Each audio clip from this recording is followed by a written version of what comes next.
Wow, 17 years on. Please welcome Nigel Harman.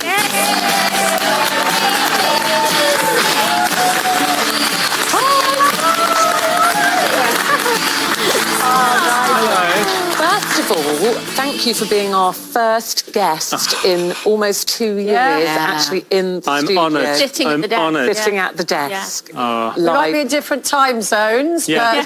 Who said that? Also, was that you giggling back there when we were showing that clip there? Yeah, I was giggling because thanks for mentioning 17 years. And the other one, it reminded me, that last shot with her, so they got the crane shot at the end, that happened, but we had to go back and reshoot all that crying bit and me dying, and I can't remember why. So I'd finished, it was a Saturday, I'd wrapped on a Saturday, and then they said, oh, we need to go and reshoot the ending. So me and Tish went up there, no one there, nobody around us, no drama, nothing, and she just had to scream at me while I died about 2 hours, and I completely forgot that until I saw that. And it's 10 million people watching that scene. Right, yeah. And also the storyline was kind of shocking at the time, wasn't it? You and Sharon, you know, your... I think so, yeah. I think they'd worked it out that... I can't really remember. But yes, she was my adopted sister, so I think legally it's okay. And we got married and all of that. But so were we having a baby then? Was she pregnant then? Well, how do we know? She had a baby. She had baby Dennis after She had baby Dennis. I heard about that. Yes. And apparently somebody told me the other day I have a grandson. Yeah. So baby Dennis sadly also died. Oh. I'm just filling him in on this because he's been away doing all sorts of things. Right. But then Sharon discovered that he had fathered a son. She's discovered this since his death. Right. So there's a grandson. You're quite into it, aren't you? Don't know if he's called Dennis, but anyway, you obviously don't watch it anymore. Too busy. What gives you that impression? Too busy, aren't you? Too busy, yes. Would you ever? I know you've been killed off, but you know, stranger things have happened. Would you go back? Last time I was on here actually, and which led to a little scurry of people going, "Is he coming back?" And the answer is, you know, I never say never. And everyone always talks about, oh, I've forgotten his name, Patrick Duffy in the shower. But, you know, I think I've got other things on and I've managed to keep myself busy. And so I don't know. You know. I mean, one of the things about being in a soap that a lot of actors say is it's really difficult to not feel stereotyped, you know, as a soap actor. So you've made a very conscious effort. You've done so much, you know, varied stuff. Yeah. Was that like a willful decision to kind of remove you from EastEnders? I think, it was, a conscious decision to do as many different things as I can. And as an actor, I want to try all different stuff. So, that was a big part of... And this isn't anything to do with EastEnders. It's to do with it when I was in Mamma Mia or anything I've done. I've always pretty much left so I could go and do something else.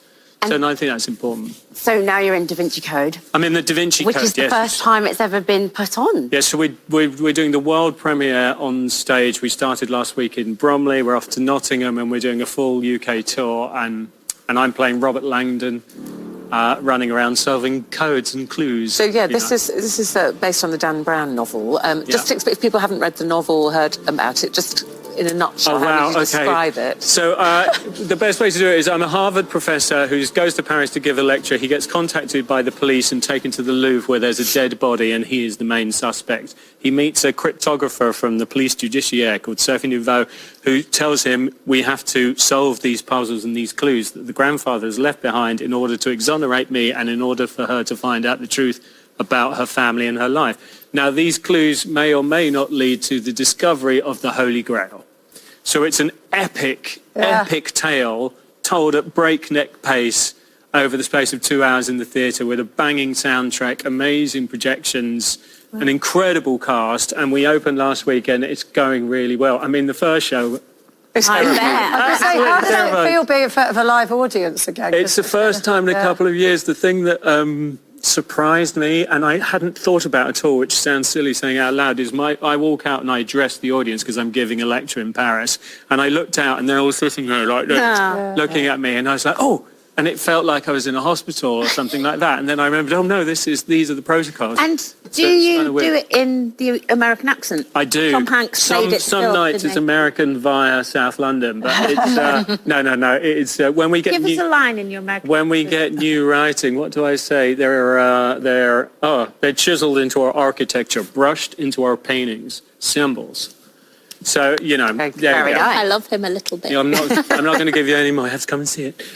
Has Dan Brown been to see it? He's coming, apparently. I hope they don't tell me when. Yeah. He's really, really supportive of it. He's really excited to see it on stage. And he's, apparently, I'm not really on social media, so apparently he's been tweeting and doing loads of stuff in support of the show. And he gave some lovely sort of sound bites for when we launched the show. So I hear he's coming, yeah. And he's in contact with our writers, who obviously must be terrified. You're on tour, started last week, in Nottingham this week. I know you're in it until April. I'm in it until April, then I have some time off, and then I come back in the autumn. Yeah. And how do you find that, being away from your wife and daughter? It's tough, and that's why I kind of manage my time as, you know, best as I can. I've done it before, and, you know, around 16 weeks, and then, you know, I have to get back and walk the dog. Do you help with the chores? The proper job. Help with the chores, that's what we were talking about earlier. Help with the chores. Do the chores. You're a good chore person. Do you help around the home? I'm pretty good.